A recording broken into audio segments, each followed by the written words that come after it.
Hello children, good morning. Today we are going to discuss about our state topic lines and angles. Lines and angles. In this whole chapter, what are the topics to be covered? Introduction and pair of angles and types of angles and what is a transversal and what are the angles made by the transversal. These are the topics we will learn in this chapter in detail. First of all, we will start with introduction. What are lines and angles? Before going to learn about lines and angles, so these lines and angles are related to our topic geometry. What is geometry? Geometry is a branch of mathematics. Geometry is a branch of mathematics which deals with the different various types of shapes around the world. In our world full of shapes. See, observe your pencil or observe your piece of chalk, observe your doors, observe your surroundings. Your surroundings with full of shapes, kite and eraser, bench, so many items, trees, mountains, those are all having different shapes. Dealing with the shapes, geometry means if we deal with the shapes means we can learn in detail how the shapes formed, how we can learn about those shapes. That is called geometry. Basically, geometry is a word coming from two Greek words, geo and metron. Geometry is a word coming from two Greek words, geo and metron. Geo means earth. Geo means earth. Metron means measures. Metron means measures. So, geometry means earth measures. Earth measures means we can know about our earth. What is the length, what is the breadth and what is the shape of the earth. So, these are all in our earth. So many shapes are there. So, geometry is a branch of mathematics which deals with the different shapes. Which deals with different shapes all around our surroundings. Okay. Before going to learn about topics of geometry, first we will discuss about introduction means basic concepts of geometry. What are the basic concepts of geometry?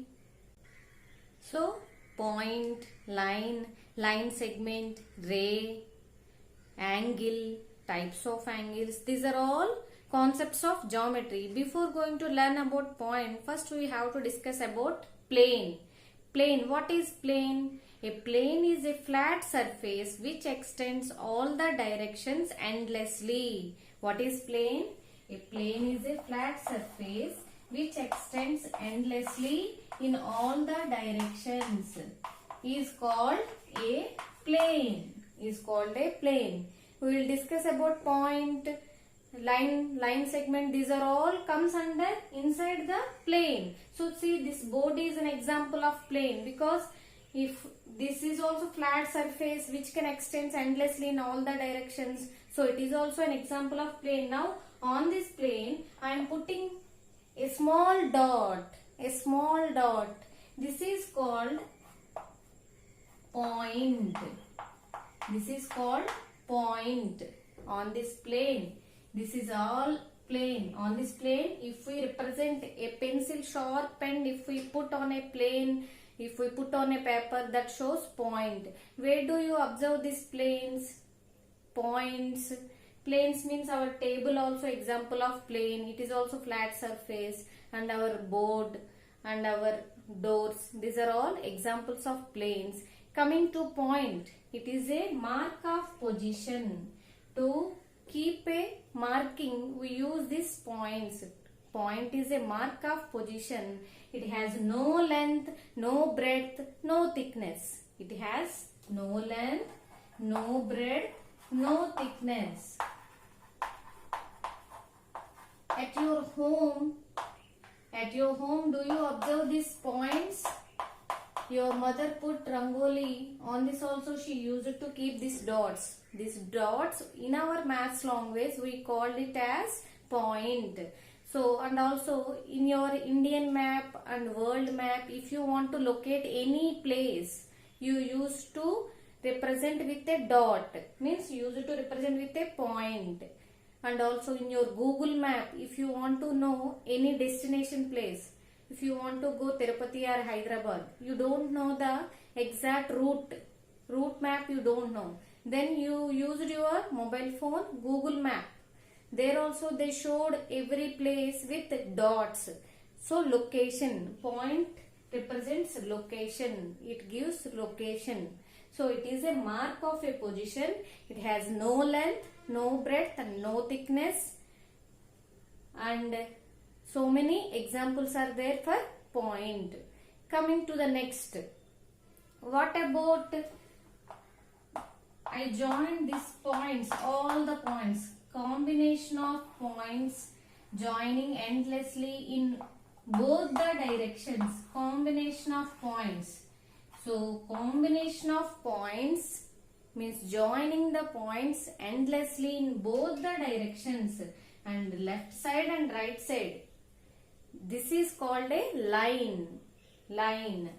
What is this? Line. Line has length, but it don't have breadth and thickness, but line has length. What is the length? We can't find, because it extends endlessly. It extends endlessly. So we should not find the length of a line.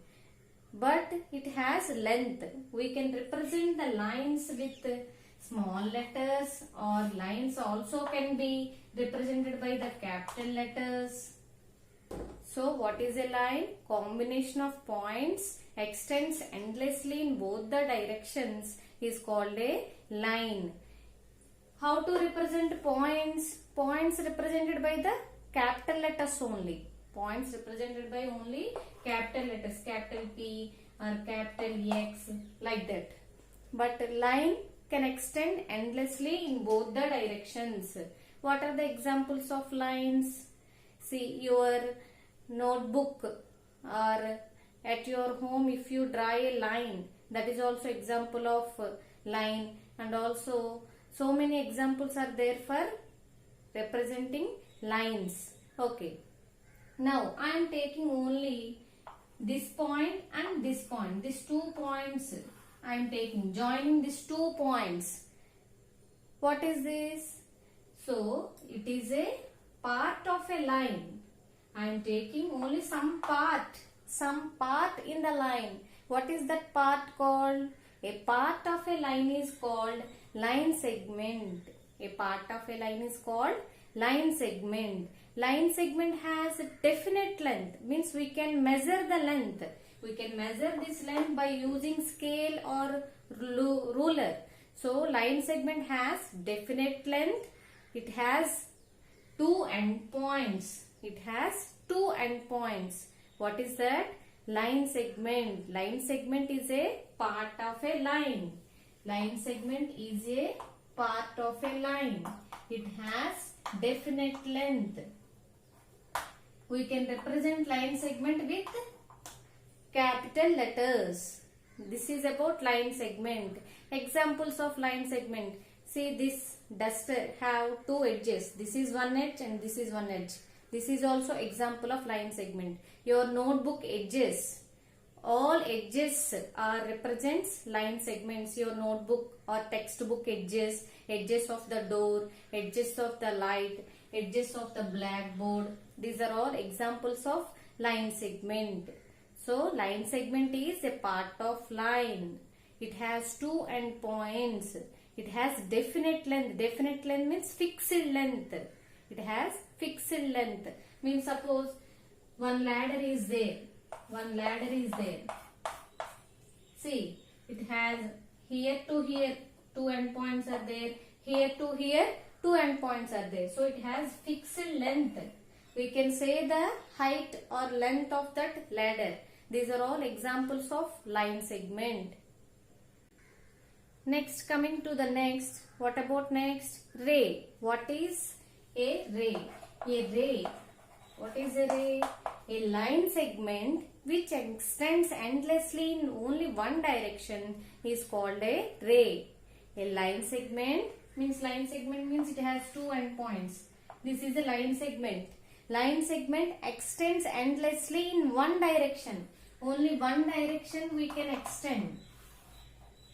Then it is called a ray. It is called a ray. See, observe the sun rays. Sun rays are examples of ray, and light rays, torchlight rays also examples of ray. Means they starting point is fixed there. Means torchlight, some starting point is there. From that point focusing light will become. So that is also examples of ray. Sun rays, light rays, those are all examples of rays. So the starting point is called initial point. Initial point. So a ray means a line segment which extends endlessly in one direction is called a ray. It has a fixed point, means initial point, it is fixed point, and another point is endless. So ray has only one end point. Ray has only one end point. Other side extends endlessly. We can represent the ray in OA. We can represent the ray with two capital letters. We can write OA ray. See here, what is O? O represents starting point, fixed point. We should not move that. So OA ray. OA ray is not equals to AO ray. OA ray is not equals to AO ray because AO ray means here A is the fixed point. OA ray means here O is the fixed point. So these are all not equal. Understood, children, about ray? A line segment extends endlessly in one direction is called a ray. And coming to next. What is an angle? Union of two rays make an angle. Union means combination of two rays. Means here this is a ray. This is a ray. And this is another ray. Here it is the fixed point, vertex. This is called vertex. This is OA ray and this is OB ray. Here combination of two rays makes an angle. This is called angle. Here angle is formed. See, if you open any book, their angle will be formed. If you open the door, there also angle will be formed. So many cases we will observe the angles. So here combination of two rays makes an angle. Here common point. Here OA ray and OB ray, there is a common point. O is called vertex. O is called vertex. And OA ray is fixed ray. So that's why it is called initial ray. Initial ray. And this ray is rotating either clockwise direction or anti-clockwise direction. Then that's why it is terminating ray. Terminating ray. So we can represent the angles using the symbol like this. So now how to represent the angle BOA? Angle BOA.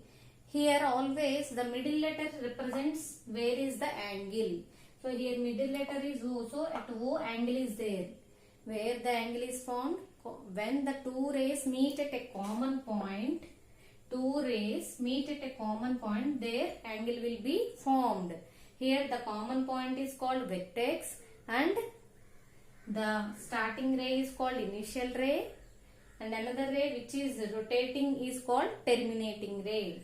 Angles are measured using degrees. Angles measured using degrees. We can use the symbol angle BOA. It can also be written as angle AOB or singly angle O. Also we can write. This is the representation of angle. Okay, coming to next. Adjacent angles. What are adjacent angles? Suppose you sit beside of your friend or beside of your mother, beside of your father. Means adjacent angles means just beside, next, just next to the other. Like that angles also, if one angle is there, this is an angle. Here angle is formed and here one more angle is formed. Here OA. This is B. OA is a ray, OB is a ray. Here angle O is formed, and here also OC. This is also one ray. It has one fixed point and the other side extends endlessly. Here these angles are called adjacent angles. Why? Because adjacent angles means two angles having a common vertex and a common arm. This arm is common to OC ray and OB ray, and this arm is common to OA ray and OB ray. That's why two angles having or two or more angles having common vertex and common arm but no common interior points, that is important, are called adjacent angles. Adjacent angles. Adjacent angles means just beside angles. Okay children. Next, coming to the next, pairs of angles. Pairs of angles. Pairs of angles, complementary angles. What are complementary angles? Complementary angles. Sum of two angles are equals to 90 degrees are called complementary angles. Sum of two angles is equals to 90 degrees. Then those angles are called complementary angles. Before going to discuss about complementary angles, first we have to know types of angles. What are the types of angles? Already you learned in your 6th class. Types of angles. Acute angle, obtuse angle, acute angle, obtuse angle, right angle, straight angle, reflex angle, zero angle, acute angle, obtuse angle, right angle, straight angle, reflex angle, zero angle. These are the types of angles. In that types of angles, acute angle means an angle which is greater than 0, less than 90 degrees is called an acute angle. Coming to the obtuse angle, an angle which is in between above 90 degrees, below 180 degrees is called obtuse angle. Right angle, it is exactly shows 90 degrees. L-shaped angles. Right angle shows exactly 90 degrees. Straight angle, an angle which is shows on exactly 180 degrees is called straight angle. Straight line. Straight line is an example of a straight angle. Next, reflex angle. An angle which is greater than 180 degrees, less than 360 degrees is called an reflex angle. Coming to the zero angle, there is no angle formed between the initial ray and terminating ray. It is called zero angle. Now coming to one more angle, complete angle. Complete angle. Complete angle shows 360 degrees. Complete angle shows complete one full circle completed, then it is called complete angle. It gives how much measure of angle? 360 degrees. These are about types of angles, already you learned in your 6th class. Now coming to the pairs of angles, complementary angles. Complementary angles means sum of two angles is equals to 90 degrees. 90 degrees means if you take any two angles, see this is one angle, here some angle is formed 30 degrees, here one angle is formed 30 degrees, another angle which shows suppose 60 degrees. Now sum of two angles 30 plus 60, how much? 90 degrees. Then these two angles are called complementary angles to each other. Sum of two angles equals to 90 degrees. Then those two angles are called complementary angles to each other. Some properties means some points are there to that complementary angles.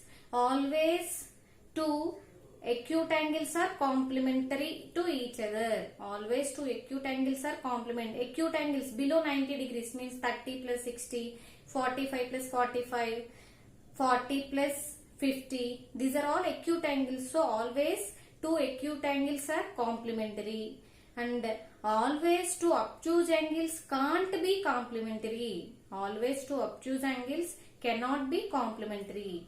Obtuse angles means more than 90. That's why those are never be complementary. And one is acute angle and another one is obtuse angle. Those also cannot be complementary angles. These are the points about complementary angles. Now coming to supplementary angles. What are supplementary angles? Just same like complementary. Sum of two angles equals to 180 degrees. Sum of two angles equals to 180 degrees. Then those angles are called supplementary angles. Supplementary angles. Here angle A plus angle B is equals to 180 degrees. Sum of two angles equal to 180 degrees. Then those angles are called supplementary angles. For example, here this angle is 110 degrees and here this angle is 80 or this angle is 70 degrees. Now add these two, 110 plus 70, which is equals to 180. Then these two angles are called supplementary angles. The points to be remembered to the supplementary angles: the two acute angles cannot be supplementary. Two acute angles cannot be supplementary. Two obtuse angles. One is, suppose obtuse angles means more than 90. One is 100. Another one also more than 90 means that is also 95. Like that is there. Then two obtuse angles also cannot be supplementary. Supplementary angles means one should be acute and one should be obtuse. Then those two angles are supplementary to each other, which will become like this. Supplementary angle for 30 degrees. What is the supplementary angle for 30 degrees? So how to do? Already one angle they given. Supplementary angle for 30 degrees they are asking. So you should subtract from 180. 180 minus 30. 150 degrees is the supplementary angle for 30 degrees. One more example. Supplementary angle for 130 degrees. So supplementary means you should subtract from 180 degrees. Supplementary angle from 130 degrees means 180 minus 130, 50 degrees. Like that. Coming to the complementary angles. What is the complementary angles? Angle for 80 degrees. Complementary angle for 80 degrees is 10 degrees. Means complementary means you should subtract from 90. 90 minus 80, 10 degrees. Complementary angle for 75.5 degrees. 75.5 degrees. So you should subtract from 90. 90 minus 75.5. That is the complementary angle for given question. This is about complementary angles and supplementary angles. Conjugate angles. What are conjugate angles? This is also pairs of angles only. Conjugate angles. Conjugate angles means sum of two angles is equal to 360 degrees. Then those two angles are called conjugate angles. What is that? Conjugate angles. Sum of two angles equals to 90 degrees is called complementary angles. Sum of two angles is equal to 180 degrees is called supplementary angles. Now sum of two angles is equal to 360 degrees. Then those two angles are called conjugate angles to each other. Conjugate angles to each other. This is about some types of angles. Now you have to observe in so many cases these types of angles. Observe the angles and angles measured using degrees. We use an instrument which is called protractor. Which is called protractor in your geometry box. In your geometry box, this protractor we use it to represent, to measure the angles, and to find the angles we use which instrument? Protractor. It has two scales, inner scale and outer scale, and middle one center point is there. It has two scales. Each scale contains 0 to 180 degrees. Each scale contains 0 to 180 degrees. And angles measured, units for angles, degrees. Small 0 we should put. This is about lines and angles. Just introduction. You have to go through these all definitions. Write these all definitions in your notebook. After that, learn in detail. In our next class, we will learn in detail this lines and angles topic. Okay, children? Practice all the definitions. Definitions are very important with different examples. You have to know different examples. You have to find different examples and write the definitions by your own. Like that you will practice and search more and more about this topic. Okay, children?